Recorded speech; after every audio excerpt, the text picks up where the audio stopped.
우리 하나님 말씀 같이 보겠습니다. 사무엘상 10장 17절에서 27절까지 한 절씩 교독하겠습니다. 사무엘상 10장 17절에서 27절까지입니다. 사무엘이 백성을 미스바로 불러 여호와 앞에 모으고 너희가 너희를 모든 재난과 고통 중에서 친히 구원하여 내신 너희 하나님을 오늘날 버리고 이르기를 우리 위에 왕을 세우라 하는도다. 그런즉 이제 너희 지파대로 1000명씩 여호와 앞에 나오라 하고 사무엘이 이에 이스라엘 모든 지파를 가까이 오게 하였더니 베냐민 지파가 뽑혔고 베냐민 지파를 그 가족대로 가까이 오게 하였더니 마드리의 가족이 뽑혔고 그 중에서 기스의 아들 사울이 뽑혔으나 그를 찾아도 만나지 못한지라. 그러므로 그들이 또 여호와께 묻되 그 사람이 여기 왔나이까. 여호와께서 대답하시되 그가 행구 사이에 숨었느니라. 그들이 달려가서 거기서 데려오매 그가 백성 중에 서니 다른 사람보다 어깨 위나 더 크더라. 사무엘이 모든 백성에게 이르되 저희는 여호와의 택하신 자를 보느냐.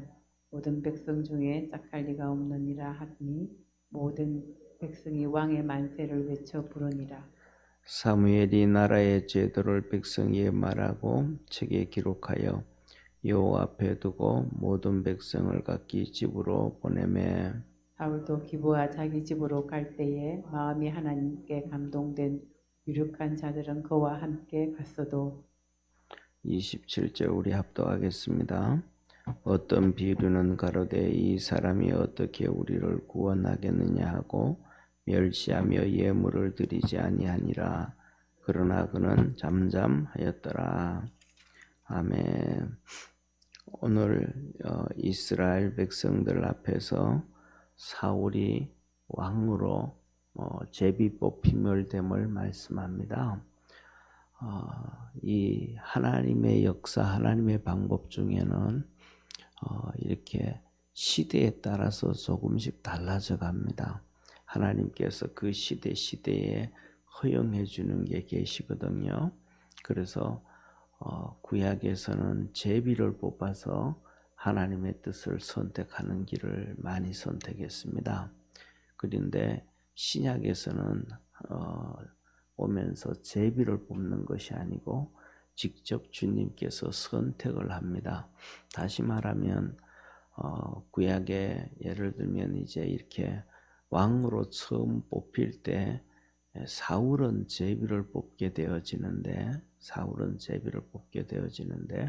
그 뒤로는 하나님께서 제비를 뽑은 적이 없습니다. 왕을 세울 때 첫째로는 이 다윗에게는 하나님께서 그냥 사무엘을 통해서 기름을 부어서 자연스럽게 이스라엘의 왕을 세웠고요. 그래서 자연스럽게 사울이 죽은 다음에 유다의 왕이 되었고, 그러니까 유다 지파요. 12지파 중에서 유다 지파의 왕이 되었고, 그 다음에 그 11지파는 사울 가문을 계속 따라갑니다. 그러다가 7년 후가 되어서 이스라엘 12지파들이 전부 다 다윗에게 나와서 우리 왕이 되라 해서 이스라엘 전체의 왕이 되어집니다. 그렇게 되어지고 난 다음부터 이제 이스라엘의 12 전체 왕이 되어지고 다윗이 두 가지를 하게 되어집니다. 첫 번째로는 뭘 하게 되냐면 이 예루살렘이 아직 그때까지 이스라엘 땅이 아닙니다. 기브온 족속들이 또 여부수 지파들이 살아가는 그 땅이라서 다윗이 이스라엘의 왕이 되자마자 전체 왕이 되자마자 전쟁을 해서 그 예루살렘을 정복을 합니다. 그 예루살렘을 정복을 하고 그래서 예루살렘에다가 다윗의 왕궁을 걸로 옮기게 됩니다. 이제 그때까지는 유다 지파의 헤브론에 있다가 이제 예루살렘으로 옮기게 됩니다. 예루살렘으로 옮기게 되어지고 난 다음에 두 번째로는 예루살렘에서 자기 궁궐을 가지고 있다가 가만히 생각하니까 안 되는 거예요. 이제는 하나님의 법궤가 다시 이제는 예루살렘으로 와야 되는 거예요. 그러니까 그 법궤가 아직도 지금 베세메스 가까운 그쪽에 있단 말이에요. 그러니까 그 법궤를 옮기기 시작합니다. 그래서 법궤를 예루살렘으로 옮기고, 그래서 법궤가 옮겨지니까 자연스럽게 길갈에 있던 성막도 옮기게 되어지죠. 이제 그때는 성막이 전부 길갈에 있었는데, 출애굽해가지고 가나안 땅 들어오면서부터 길갈에 있었는데, 법궤가 오게 되니까 아비가일의 집에 있던 법궤가 이제 예루살렘으로 오게 되어지니까 이제 성전이 오게 되어지죠. 그러다가 다윗이 기도 중에 이렇게 결단을 하게 되어집니다. 자기 집은 궁궐은 너무 좋은데 하나님의 집은 텐트란 말이에요. 성막이란 말이에요. 출애굽할 때 다니던 그 모습 그대로. 그러니까 그 계속해서 수리는 하죠. 계속해서 위에 있는 이렇게 해달의 가죽을 바꾸고 휘장을 바꾸고 계속 수리는 하지만 그래도 그때 광야를 다니던 그 모습이란 말이에요. 그러니까 다윗이 하나님 앞에서 이 나단 선지자에게 얘기를 하게 되어집니다. 내가 하나님의 성전을 건축하겠습니다 라고 얘기를 하게 됩니다. 그랬더니 하나님께서 어마어마한 축복을 허락하시죠. 14가지 정도의 축복을 하십니다. 14가지 정도의 축복을 하시는데, 그리고 결론은 뭐냐면 너는 전쟁을 너무 많이 해서 손에 피가 많아서 내 성전을 짓지 못하고 네 아들을 통해서 내가 성전을 짓겠다 하시면서 그때 주셨던 메시지 중에 하나가 뭐냐면 다윗의 가문을 통해서 예수 그리스도 메시아가 나게 하는 약속을 해주십니다. 이 메시아의 약속이 그냥 쉽게 한마디로 말하면 무슨 약속이 되어지냐 하면 다윗 이후로는 계속해서 왕이 다윗 가문에 세워지는, 그래서 예를 들면 우리나라도 똑같잖아요. 조선 500년 동안 이성계의 후손 이씨들이 그 왕손들이 계속해서 왕이 되어지는 것처럼 이스라엘 백성들도 다윗이 하나님 앞에 이 성전 건축을 약속하면서 하나님께서 예수 그리스도를 얘기하고 그 후손 대대로 왕이 되어질 것을 얘기한 말 약속을 해주십니다. 그래서 그때 그 성전 건축에 대한 것이 얼마나 큰 축복인지를 다시 한번 이렇게 하나님이 가르쳐 주셨고, 또 솔로몬이 성전 건축을 한 다음에도 그 축복을 해주셨고 항상 그렇습니다. 그리고 그렇게 이 남쪽 유다는 그렇게 돼요. 그런데 나라가 북이스라엘과 남쪽 유다로 갈라지잖아요. 북이스라엘과 남쪽 유다로 갈라지고 난 다음에는 남쪽 유다는 다윗의 후손들이 그래서 계속해서 왕이 그렇게 되어서 나오고, 북이스라엘은 그 다음에는 한 200년 동안 북이스라엘이 나라가 이렇게 운영이 되어집니다. 그리고 한 200년 지난 다음에 멸망을 당하게 되는데, 이 북이스라엘은 200년 정도 동안 그러니까 19왕이 지나갑니다. 북이스라엘 19왕 정도가 지나가요. 근데 19왕이 지나가는데 그 중에 왕조가 9번 바뀝니다. 그러니까 왕조가 9번 바뀐다는 얘기는 무슨 얘기냐면, 쉽게 말하면 우리나라 옛날에는 고려 시대에는 왕씨들이 이렇게 왕이 되었잖아요. 그런데 이성계가 왕씨들을 폐위시키고 정리하고 그 다음에는 이씨들이 조선을 세웠잖아요. 이게 왕조가 바뀌는 거예요. 그러니까 북이스라엘은 한 200년 정도 지나오는데 북이스라엘은 나란히 있는데 쉽게 말하면 이씨가 정권을 잡아가지고 쿠데타를 일으키고 다 죽여버리고 그다음에 박씨가 박씨가 일어나가지고 쿠데타에서 다 죽여버리고 이제는 또 김씨가 일어나고 김씨가 일어나서 다 죽이고 노씨가 일어나고 노씨가 일어나가 또 다 죽이고 또 채씨가 일어나고 채씨가 일어나서 또 다 죽이고 박씨가 일어나고 이런 식으로 이 왕조가 바뀌는 것이 9번의 사건이 터집니다. 그러니까 그 북이스라엘 나라가 평안할 때가 한 번도 없죠. 그래서 북이스라엘이 이렇게 왕조가 바뀌어지고 왕이 세워질 때는 뭐냐 하면 하나님께서 항상 이렇게 선지자들을 통해서 왕을 세워줍니다. 그러니까 하나님께서 선지자를 통해서 기름을 부어서 왕이 있는데 왕이 될 거라고 안수해 줍니다. 그런데 그때마다 하시는 말씀이 한 가지입니다. 뭐냐 하면 하나님 잘 섬기면 다윗처럼 그 대대로 하나님 축복해 주시겠다라고 얘기를 하시는데 북이스라엘은 그럼에도 불구하고 하나님 앞에 믿음으로 산 왕이 하나도 없습니다.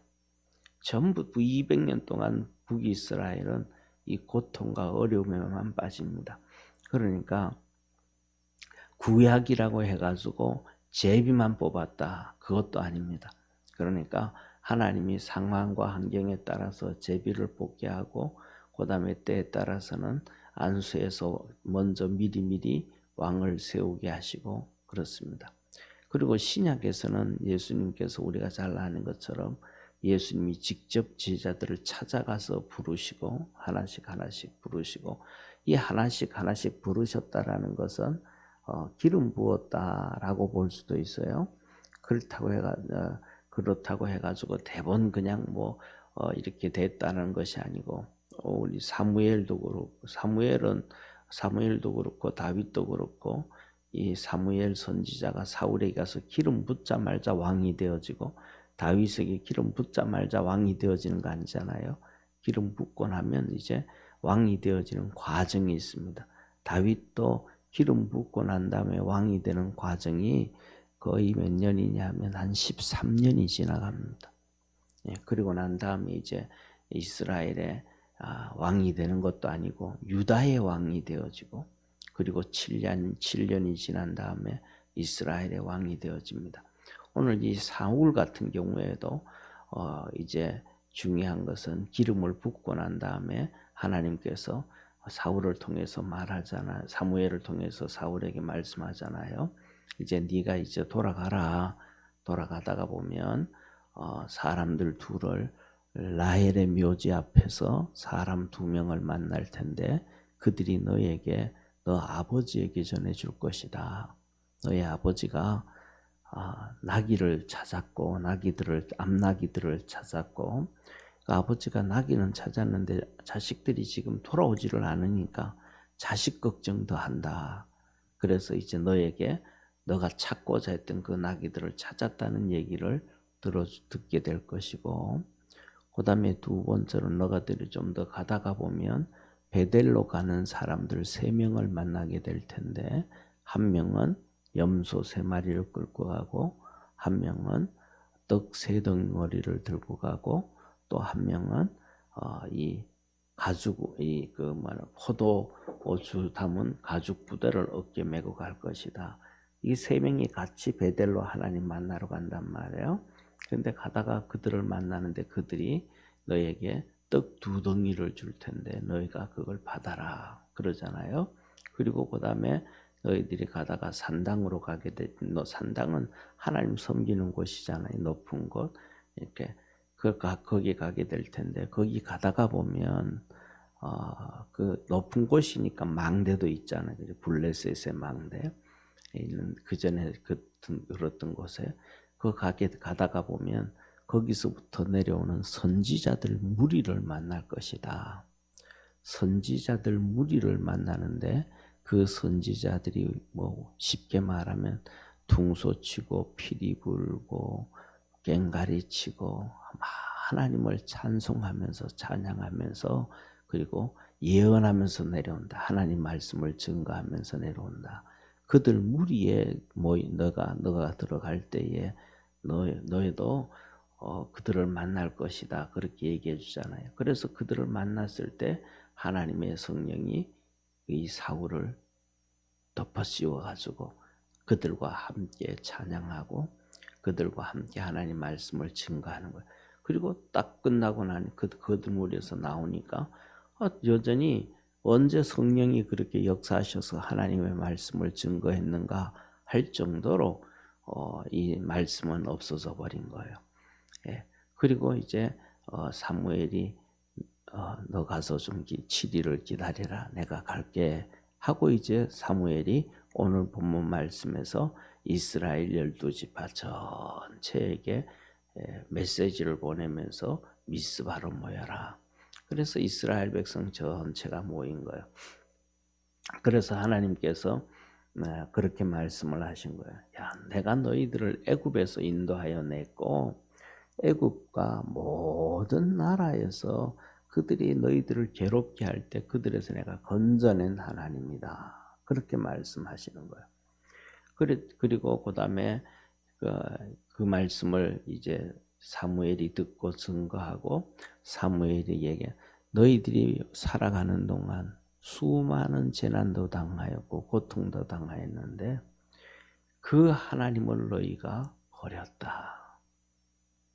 그리고는 너희들이 왕을 세워달라고 고집을 피웠다.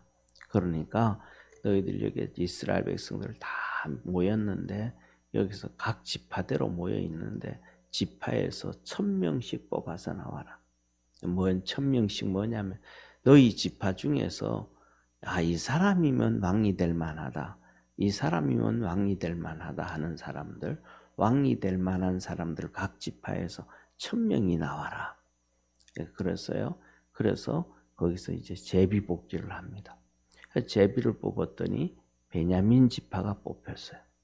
그 1000명 중에서 베냐민 지파가 뽑히는 베냐민 지파 1000명이 남았는데 그 1000명 중에서 또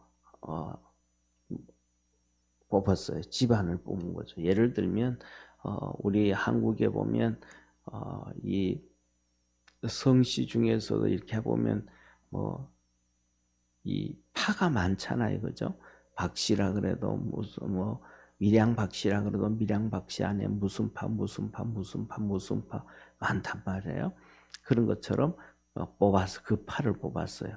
그 파를 뽑았더니 그 파가 뭐냐 하면 오늘 성경에서 말씀하신 것처럼 마들이라는 파예요. 마들이라는 이 집안이에요.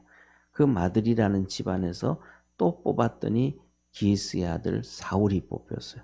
이제 사울이 이스라엘의 왕으로 이제 선택이 되어진 거예요.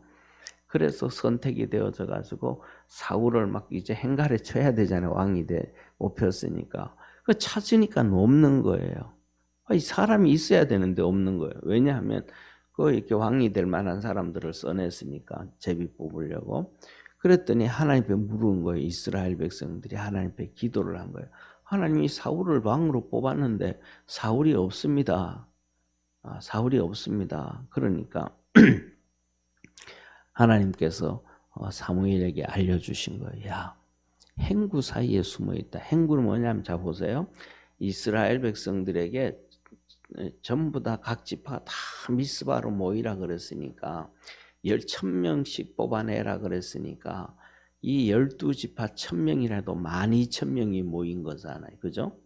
그 12000명 중 12000명이고 나머지는 더 많은 사람들이 모였는데 그들이 전부 집에서 나올 때가 되면 그냥 빈손으로 나오는 게 아니고 이것저것 전부 다 어깨에 메고 와야 되잖아요.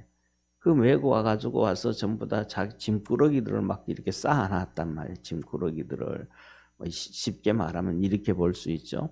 유다 지파는 짐꾸러기를 이쪽에 놓고 그 다음에 베냐민 지파는 짐꾸러기를 저쪽에 놓고 그 다음에 루벤 지파는 짐꾸러기를 저쪽에 놓고 이렇게 놔뒀을 거란 말이에요. 그런데 그 짐꾸러기 사이에 숨어 있는 거예요. 이게 행구 사이에 숨어 있다 이 말은, 행구 사이에 숨어 있었다 이 말은 짐꾸러기 사이에 짐들을 많이 가지고 왔는데 그 짐들을 놔뒀는데 그 사이에 숨어 가지고 있는 거예요. 사울이.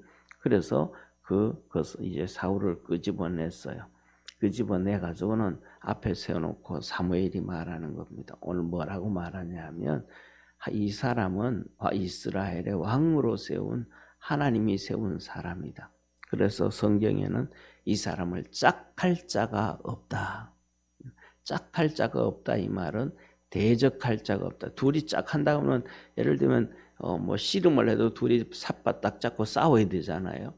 그런데 이 사울은 짝할 자가 없다. 왜? 하나님이 세웠으니까. 그런데 이 사울이 그럴 만한 인물은 아니잖아요. 누구든지 씨름할 수도 있고 싸울 수도 있고 활 쌀 수도 있고 칼로 대적할 수도 있고 지식으로 대적할 수도 있고 모든 것으로 대적하고 올 수도 있는데 그렇다고 해서 그때마다 모든 것에 대해서 사울이 훨씬 더 뛰어난 사람은 아니란 말이에요. 사람들이 보기에는 활쏘기 할 때도 부족할 때도 있고 배짱 가지고도 부족할 때가 많다면 배짱은 넘은 사람이죠. 지금 뽑히고 나니까 자기 이름이 뽑히고 나니까 이 짐꾸러기 사이에 숨어 있는데 그 앞엔 당당하게 나서지 못하고 이때 그때 나이가 뭐 이렇게 추정을 하면 사울의 나이를 추정을 하면 한 30 정도 되지 않았을까? 뭐 20에서 30 그 사이가 되지 않았을까 그런 생각을 해요. 왜냐하면 하나님께서 수명이 70이요 강건하면 80이라 그렇게 얘기를 했단 말이에요. 그리고 그런데 뭐냐면 사울이 40년을 통치를 했었고요. 이스라엘에서 40년. 그러니까 40년을 통치하면 30살의 왕이 돼도 70이 되어진단 말이에요. 그런데 중요한 것은 사울이 이때 전쟁에 나간단 말이에요. 전쟁에 나가서 죽게 되어지거든요. 사울이 전쟁에 나가서 죽을 때 전쟁에 나가서 죽게 되어지는데 그 아들들도 전쟁에 나가서 죽게 된단 말이에요. 요나단이. 그러니까 그것을 비교해 볼 때 한 30세 정도면 이렇게 맞지 않는가 그런 생각을 해요. 왜냐하면 아들도 전쟁에 나가는데 뭐 20살짜리 전쟁에 나갈 수는 없잖아요. 그래서 최소한 뭐 25 넘어야 전쟁에 나가고 하는데 다윗과 함께 나가는데 근데 다윗보다가 나이가 많은 거예요. 요나단이 다윗보다 많았단 말이에요. 그때 전쟁에 나가서 죽을 때 다윗이 사울이 죽고 왕이 되어질 때가 30살이니까 요나단이 다윗보다가 나이가 많아야 되니까 그런 것들을 이렇게 전부 추정을 해볼 때 한 30세 정도 되지 않았을까. 그러면 30세 정도 되면 패기가 한참 있을 때란 말이에요. 그런데도 숨어요. 또 나중에는 이 사울이 얼마나 용기와 배짱이 없냐 하면 이 골리앗 앞에서도 전쟁에 앞장서지 못하고 야 누가 좀 나가서 싸워봐라. 누가 좀 나가서 싸워. 이러고 있단 말이에요. 그러니까 이 모든 면에 있어서 사울이 가장 뛰어난 사람은 아니라는 거예요. 어떤 보면 이 부분에도 부족하고 저 부분에도 부족하고 이쪽 부분에도 부족한데 부족하지 않은 거는 성경에서 두 가지를 얘기를 해요. 하나는 키가 부족함이 없었다. 모든 사람들보다 키가 어깨 위에 올라왔다. 그러니까 사울이 딱 서면 사울의 어깨 밑으로 사람들이 다 섰다 이 말이에요. 그러니까 사울이 엄청나게 키가 컸다라는 거고 그 다음에 두 번째로는 정말 잘생겼다 이 말, 준수했다. 이 두 가지는 성경에서 하나님께서 사울에게 칭찬하지만 나머지는 칭찬을 안 했단 말이에요. 그런데 그를 딱 세워놓고 사무엘이 얘기하는 거예요. 이 사람은 하나님이 세운 왕으로 이 누구든지 이 짝할 자, 대적할 자가 아무도 없다. 딱 세워놓은 거예요. 부족해도 못나도 마음에 안 들어도 어째도 하나님이 세웠으니까 그 앞에 무릎을 꿇어라. 겸손해라. 그렇게 말씀을 하시는 거예요. 그런 우리 믿음의 성도들도 하나님 앞에서 그렇게 살아가기를 바랍니다. 그랬더니 이스라엘 백성들이 이제 이 사울을 행가래 치는 거예요. 왕 만세, 사울 왕 만세, 사울 왕 만세 부르는 거예요. 이 사울 왕 만세를 부르고 난 다음에 사무엘이 이제 하나님께서 말씀해 주셨던 왕의 제도 있잖아요. 앞에서 너희들이 왕을 뽑을 때 이런 일이 있다. 왕이 너희들을 그냥 한마디로 말하면 재산도 빼앗아가고 아들 빼앗아가 가지고 노비로 삼고 군대 데려가고 딸 빼앗아 가지고 그다음에 너희들 옷감 만들고 향료 만들고 뭐하고 한다. 너희들 재산을 빼앗아 가지고 그의 배를 불리고 좋은 땅 빼앗아 가서 그의 신하들에게 나눠주고 다 그렇게 한다 그랬단 말이에요. 이런 왕의 제도에 대해서 사무엘이 쫙 전부 기록해 가지고 하나님의 법궤 앞에 법궤가 아니고 성전에다가 이렇게 기록해 놨어요. 그리고 이스라엘 백성은 이제 전부 다 이제 돌아가라. 왜? 이제 여기서 우리 왕 뽑았으니까 너희들은 이제 집에 돌아가고 왕이 통치하는 대로 따라가라. 그런 거예요. 그래서 사울도 이제 집으로 돌아갑니다. 사울도 집으로 돌아가는데 중요한 것 중에 하나가 뭐냐면 이때 성령님이 역사하신 거예요. 이스라엘의 지도자들 중에서 성령님이 이스라엘의 능력 있는 지도자들에게 성령님이 임하신 거예요. 그래서 그 성령님이 임한 이스라엘의 능력 있는 지도자들이 사울을 받들어 섬기게 되어집니다. 그러니까 사울이 위대해서가 아니고 이 능력 있는 이 사람들에게 성령님이 임하셔서 이들이 사울을 왕으로 섬기고 왕이 되어지도록 이끌어가는 거예요. 그런데 마지막 절에 보면 비류들이라는 거예요. 비류들이라는 건 뭐야? 세상 말로 하면 이렇게 폭력배들이라는 표현이잖아요. 실질적으로는 폭력배는 아닌데 하나님 말씀 앞에서 바로 서지 못한 이들을 하나님은 비류들이라 폭력배들이다 얘기하는 거예요.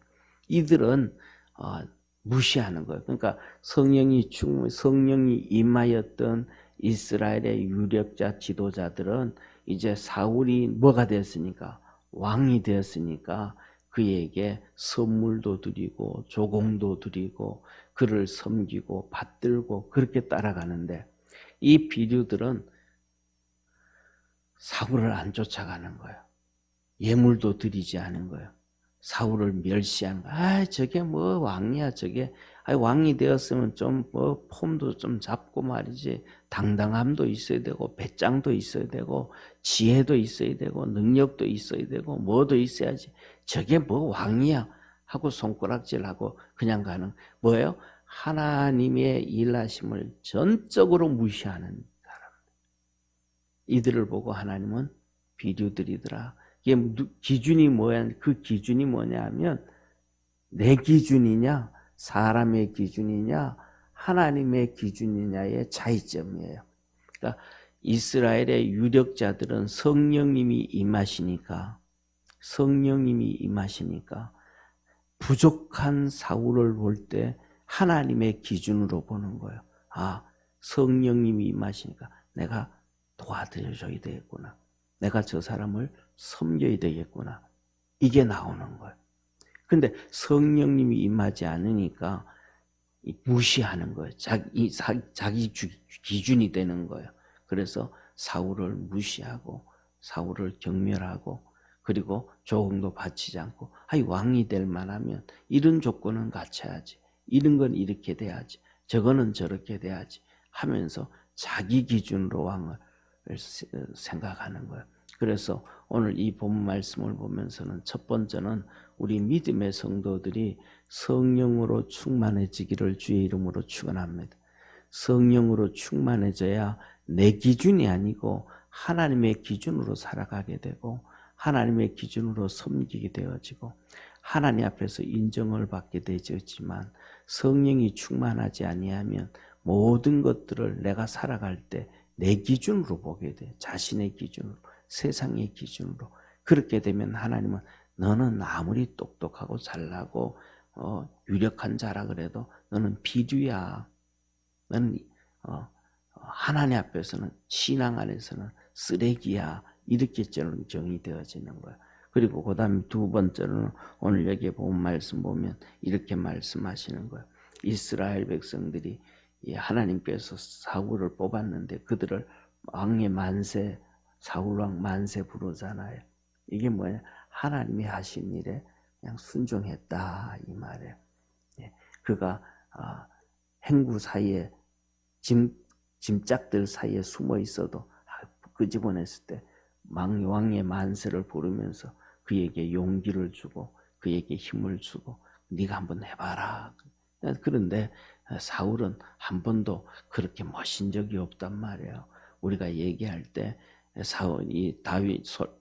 다윗이 블레셋과의 전쟁에서도 그런 것처럼 전쟁은 이렇게 한다, 이거는 이런다, 이거는 이렇게 한다 하고 딱 리드해가면서 전쟁을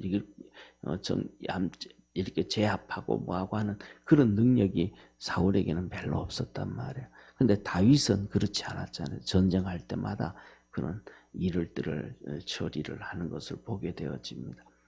그런데도 불구하고 이 이스라엘 백성들이 사울을 왕으로 잘 섬겼더라. 그래서 우리가 하나님의 뜻 안에서 주님을 섬겨갈 수 있는 믿음의 성도가 되기를 바랍니다. 마지막으로 오늘 여기에 본 말씀은 이 말씀을 하나님께서 너희들을 애굽에서 건져줬고 모든 나라의 그 압제에서 건져줬고 두 번째로는 모든 재난과 고통에서 건져줬다. 그런데 너희들이 하나님을 버렸느니라. 이게 뭐예요? 하나님 앞에 순종하지 않았다. 우리는 하나님 앞에서 순종해 갈 줄 아는 그러한 믿음의 성도가 되기를 바랍니다. 기도드리겠습니다. 전능하신 하나님 아버지, 오늘은 사울을 왕으로 세우신 하나님의 모습을 보게 됩니다. 이스라엘 백성이 부르짖고 부르짖었더니 하나님께서 버림을 당하시면서도 그들에게 응답해 줍니다. 왕으로 사울을 세워주셨습니다. 그리고 그 사울을 통해서 하나님의 복을 받을 수 있도록 성령에 부어주셔서 이스라엘의 이 각 지파의 능력 있는 유력자들에게 사울을 섬기게 하고 동행하게 하고 그들이 사울의 집으로 함께 가도록 그래서 이스라엘의 왕이 되어져 가도록 이끌어갑니다. 우리 믿음의 성도들에게도 은혜 베푸시고 성령을 부을부터 부어주셔서 하나님 안에서 이렇게 하나님의 뜻 안에 살아갈 수 있게 하시고 하나님을 섬기며 살아갈 수 있도록 도와주시고 우리 믿음의 성도들이 가는 길에도 주님께서 함께하여 주셔서 사울이 가는 때 유력자, 능력자들에게 성령을 부으셔서 사울을 도와주게 했던 것처럼 우리 믿음의 성도들에게도 성령 충만한 사람들을 붙여주시고 보내주시고 함께하게 하셔서 하나님의 역사를 이루어가고 하나님의 복을 받을 수 있도록 축복해 주옵소서. 성령 안에서 승리케 하시옵소서. 구원하신 예수님의 이름으로 기도드립니다. 아멘. 하늘에 계신 우리 아버지여, 이름이 거룩히 여김을 받으시오며 나라의 임하옵시며 뜻이 하늘에서 이룬 것 같이 땅에서도 이루어지리다. 오늘날 우리에게 일용할 양식을 주옵시고 우리가 우리에게 죄진 자를 사하여 준 것 같이 우리 죄를 사하여 주옵시고 우리를 시험에 들게 하지 마옵시고 다만 악에서 구하옵소서. 대개 나라와 권세와 영광이 아버지께 영원히 있사옵나이다. 아멘.